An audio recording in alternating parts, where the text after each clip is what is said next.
আসসালামু আলাইকুম, সবাই কেমন আছেন? আজকে আবার নতুন ব্লগ নিয়ে চলে আসলাম। অনেকদিন পর একটা ব্লগ বানাইতেছি। সবাই কেমন আছেন? আশা করি সবাই অনেক ভালো আছেন। আজকের ব্লগটা হয়তো অনেক সুন্দর হবে। এই ব্লগটা হবে আমাদের বাড়ি নিয়ে। তো আমার সামনে যেটা দেখতেছেন এটা হচ্ছে আমাদের রূপাচারা জামে মসজিদ। আমরা সবসময় এখানে নামাজ পড়ে। আজ আমার সামনে যে রাস্তাটা দেখতেছেন এটা হচ্ছে আমাদের বাড়ির রাস্তা। তো আপনাদেরকে দেখা আমাদের বাড়ির সৌন্দর্যটা কিরকম। তো আমার সামনে যে কবরস্থানটা দেখতেছেন এটা হচ্ছে আমাদের বাড়ির সামনের কবরস্থান। আর আমার সামনে যেটা দেখছেন এটা হচ্ছে আমাদের মেইন রোড।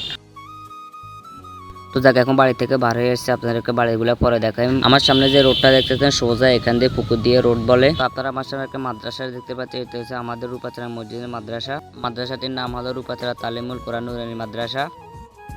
আর এইদিকে যে রাস্তাটা দেখতেছেন এইদিকে দাসেরহাট বাজার যা, আর এইদিকে তো পুকুর দিয়ে রোড। তো আমার সামনে যে ঘরটা দেখতেছেন এটাই হচ্ছে আমাদের ঘর। তো আমাদের ঘরের পাশে এই কবরস্থান আর এই গাছগুলো দেখেন কিরকম লাগে অবশ্যই কমেন্টে বলবেন।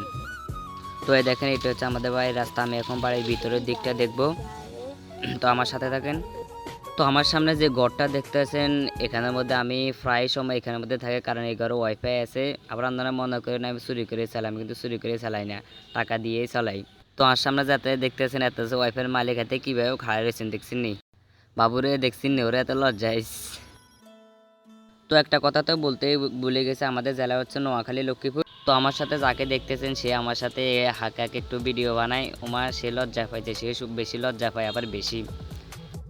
তো এখন যেটা দেখতেছেন এদিকে আর রাস্তা নাই, আর ওইদিকে যা রাস্তা একটা আছে ওইদিকে আমরা বলি হুসমি রাস্তা। কেউ কিছু মনে করবেন না, আমাদের নোয়াখালীর পাশে আমরা হুসমি রাস্তাই বলি।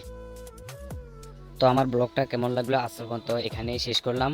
অনেকদিন পর একটা ব্লগ বানালাম, এই জন্য কিছু বুঝতে পারছি না। তো সবাই ভালো থাকেন, টাটা বাই বাই। তো আপনারা সবসময় চোখ রাখুন এনবি ব্লগার নাইম ইউটিউব চ্যানেলে। ধন্যবাদ।